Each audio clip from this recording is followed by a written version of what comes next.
Hi, my name is Mark Myers, and this is my Global Competence Self-Improvement Analysis for the Globalization and Professional Practice class with Professor Dr. Susan McGurry.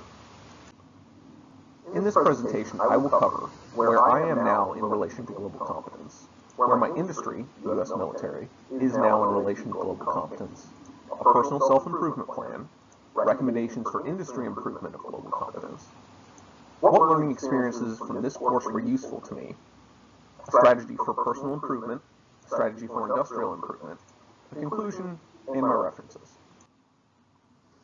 Where am I now? For the first 24 years of my life, I was mostly ignorant of the importance that culture plays in people's lives. I was privileged enough to see my own culture everywhere I looked, so it never seemed to me that it was something I needed to think about. My experience told me that this was true, but I did not yet have the perspective to realize that this was not the case for everyone, nor would it always be the case even for me. My first exposure to a culture that was very different to my own was when I moved to Hawaii in 2010. Even though I had had friends and coworkers of other cultures, this was the first time I'd gotten real first-hand experience. Hawaii may be part of the United States, but it has such a vastly different culture than the rest of the country. Once you get out of the tourist areas, that is. I learned a great deal from interactions with locals and local culture, as I did while living in or visiting Japan, New Zealand, or in some of small Pacific islands. I've learned still more from my wife's mother's family. Beginning with my mother-in-law, every member of that side of her family all moved from the Philippines to Boise, Idaho. They continue to keep up many parts of their culture, and I have been lucky enough to be able to experience a fair amount of it. To a lesser extent, I have also learned some from my friend group here in Chicago. Most of them work as actors, which is a job that unfortunately inherently comes with a great deal of discrimination. Hearing the details of their struggles, as well as my own life's struggles, have given me a lot of perspective on relationships between cultures. Where is my industry? Today, over 40% of U.S. military personnel identify as racial or ethnic minorities, up from only 25% in 1990. This makes for a highly diverse workforce. For this reason, there are institutional mechanisms in place to educate and ensure that different cultures are able to accept each other. These are good. However, there are still a large number of military recruits that come from culturally homogeneous backgrounds, and these tend to display some attitudes that can be racist, sexist, homophobic, and transphobic, which are not helpful in achieving cultural acceptance. Unfortunately, these attitudes are often reinforced during basic training, in addition to Islamophobia, which results from the desire to dehumanize our enemy. For my own personal improvement, I have identified several things that I can do to increase my cultural competency. I will begin by simply using the resources that are already available to me to a greater extent. I have a diverse group of friends, and the majority of my wife's family comes from a culture different from my own. I have not often gone out of my way to learn more from these people in my life, and I could stand to do so more often. I also want to make a greater effort to travel internationally.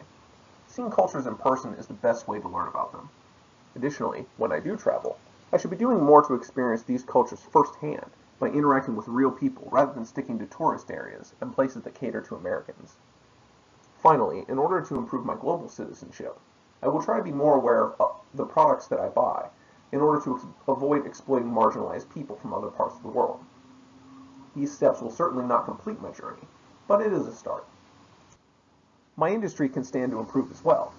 It all begins in the basic training. Here, they should be promoting the idea that cultures need to be respected, rather than dehumanizing an entire culture simply because we are fighting just a few of them. Once we're past the training process, I believe that it would help to shift the focus of diversity training so there's less focus on just general anti-discrimination, and more on educating service members on cultures other than their own. There should also be more resources available to those who identify as part of a minority group for reporting issues with disrespect or mistreatment, and more consequences for those who are responsible.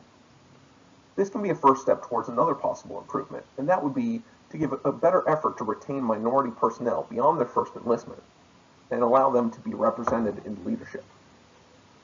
On a strategic level, we could also stand to put more emphasis on working together and building positive relationships with the people of other cultural groups, especially in areas where our current military operations are ongoing. Some of the learning experience from this class that I found useful were the intercultural profile, the McLuhan interview about the global village, the global competence reflection, and the various TED Talk videos, especially the talks featuring Hans Rosling and Pankaj Gemawat. Some areas that I have identified for personal improvement are motivation to learn more about other cultures, instead of just assuming that I already know enough, traveling to new places and experiencing their cultures firsthand, and to expand my decision-making process to include the global impact of my choices. Some areas where my industry could improve include removing discriminatory and dehumanizing attitudes in basic training, improve ongoing education on other cultures, and increasing emphasis on keeping minority personnel in for an entire career. In conclusion, cultural competence is a journey. Neither I nor my industry are likely to ever get it exactly right. Though even so, continuing to strive to do better is always a worthwhile goal. Through this course, I have learned a great deal about how I can improve myself, as well as how far I've come already. It is important to know not only what I need to do to improve myself, but also to know where I am now. We have learned that where we are in terms of cultural competence is not necessarily where we think we are, and knowing the difference between those two things is valuable. With all that I've learned, I know that I am much better equipped now to improve my own cultural competence and to be a better global citizen. Thank you for watching my presentation. These are some of the references that I used to make this analysis of my cultural competence.